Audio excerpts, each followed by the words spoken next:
So from the identities, we have to write down some another results.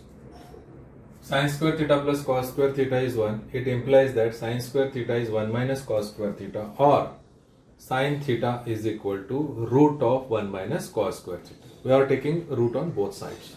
Similarly, cos square theta is 1 minus sin square theta.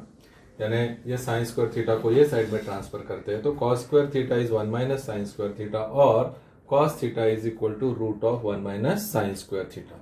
क्योंकि कभी कभी sin theta और cos theta का value हमको find out करना पड़ता है तो ये रूल यूज करना पड़ता है.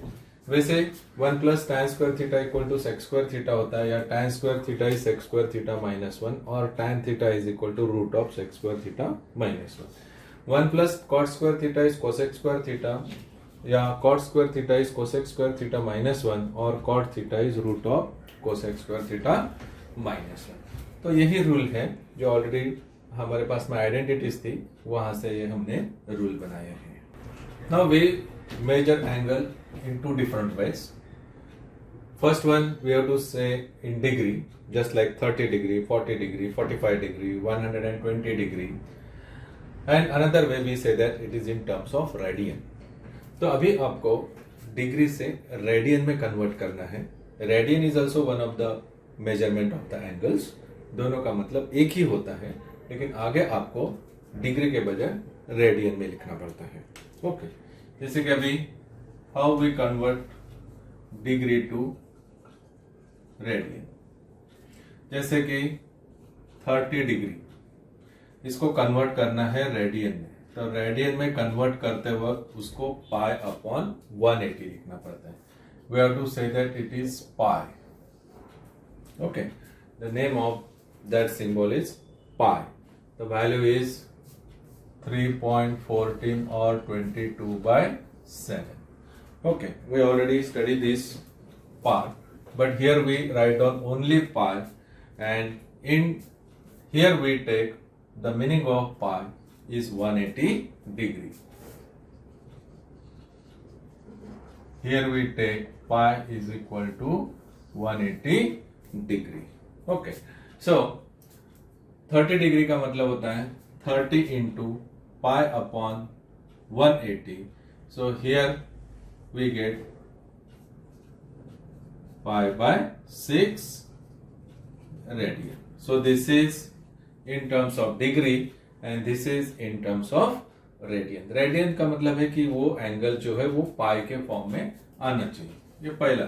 दूसरा 45 degree. 45 into pi upon 180. So here we get pi by 4 radian. Radian को ऐसे भी लिख सकते हैं. ओके, और पाई बाय 4 रेडियन इस तरह से भी लिख सकते हैं. Another example we see here 60 degree. 60 को आप रेडियन में कन्वर्ट करो pi upon 180. So it is pi by 3. So the meaning of 60 degree is pi by 3. Take another example, 120 degree, 120 into pi upon 180. So what we get here? 2 pi by 3. So in such a way, we have to convert this degree into radian. Okay, so remember this method. Now we say how to change radian to degree. So pi का मतलब लेना है आपको 180 degree. 2 पाई का मतलब होता है 2 into 180 that is 360 degree. 3 पाई का मतलब होता है 3 into 180 that is 540 degree. Pi by 2 का मतलब that is 180 upon 2 that is 90 degree. 3 pi by 2 का मतलब 3 upon 2 पाई का मतलब 180. So here we get 270 degree. So to convert radian into degree, just you put pi is equal to 180 here and you will get angle in terms of degree.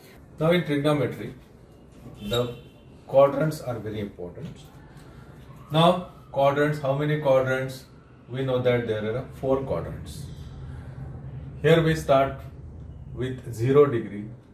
Here we get 90 degree, that is pi by 2. Again here we get 180 degree, that is pi. This is 270 degree, that is 3 pi by 2.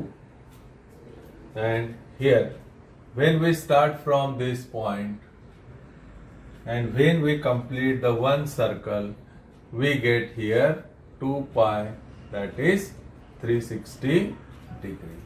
यानी पूरा circle complete करने के बाद 0 के बाद आपको क्या मिलेगा, 360 डिग्री मिलेगा, दैट इज 2 पाई.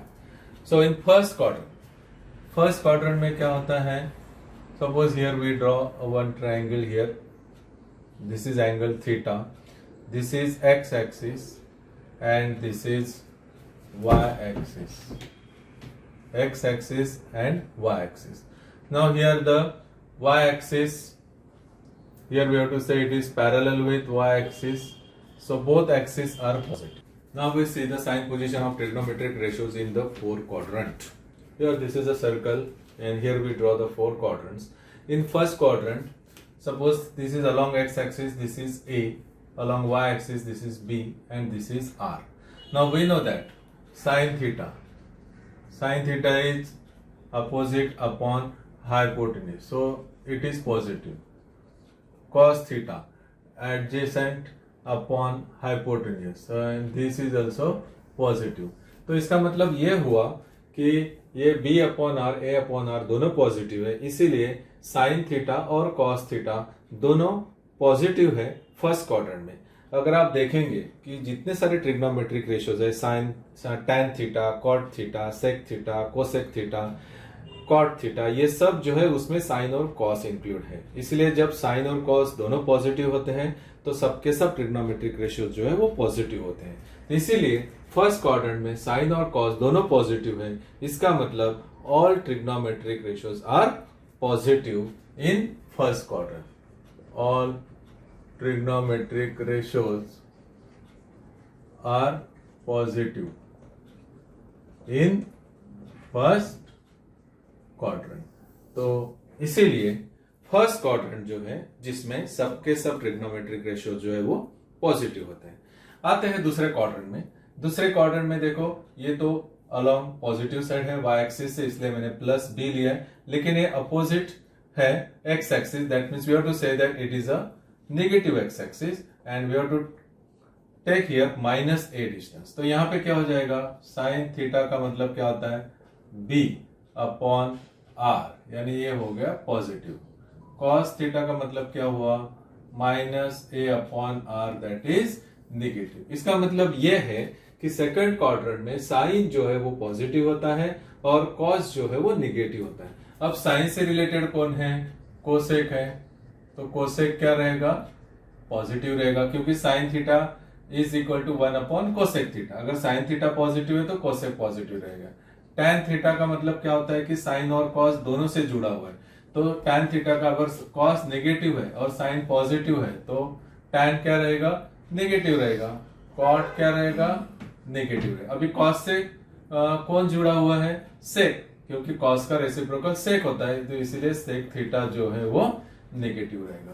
तो इसका मतलब है कि सेकेंड क्वाड्रेंट में साइन जो है वो पॉजिटिव है, इसलिए कोसेक पॉजिटिव है, कॉस नेगेटिव है इसीलिए सेक नेगेटिव है, और साइन और कॉस दोनों में से एक नेगेटिव है, इसकी वजह से ये टैन और कॉट दोनों नेगेटिव है. तो specially focus only on sine and cos. So first quadrant is 0 to 90 degree, second quadrant is 90 to 180 degree, third quadrant start from 180 degree to 270 degree, and fourth is start from 270 to 360 degree. Now in the third quadrant, here we take, this is negative y axis, that is minus b, negative x axis, that is minus a, r we have to say it is positive. Now in this case sin theta is minus b upon r, that is negative. Cos theta minus a upon r, this is negative. So in third quadrant both sin and cos negative, so therefore we say that tan theta, that is sin theta upon cos theta, both negative, that is tan theta is positive. Therefore again we say cot theta, cos theta upon sin theta. Cos is negative, sin is negative, that is cot is positive. Similarly, related with sin, cosec theta is negative. Related with cos, that is sec theta is negative. So in third quadrant, instead of tan and cot, all the trigonometric ratios are negative. Now in fourth quadrant, here we see the positive x-axis, that is A, and the negative y-axis, that is minus B. तो यहाँ पे sin theta क्या हो जाएगा, minus B upon R, that is negative. cos theta क्या हो जाएगा, यहाँ पे a upon R, that is positive. इसका मतलब है कि sin नेगेटिव है और cos पॉजिटिव है. इसका मतलब tan theta negative, cot theta negative. अब sin से रिलेटेड कोसेक थीटा नेगेटिव और cos से रिलेटेड सेक थीटा पॉजिटिव. तो इस तरह से हर क्वाड्रेंट में ट्रिग्नोमेट्रिक रेशियोज के साइन क्या है वो हमने यहाँ पे देखा है. फर्स्ट क्वाड्रेंट में ऑल पॉजिटिव, सेकंड क्वाड्रेंट में sine positive cos negative, third quadrant में साइन कॉस बोथ नेगेटिव, और फोर्थ क्वाड्रेंट में sine negative cos positive. So remember this.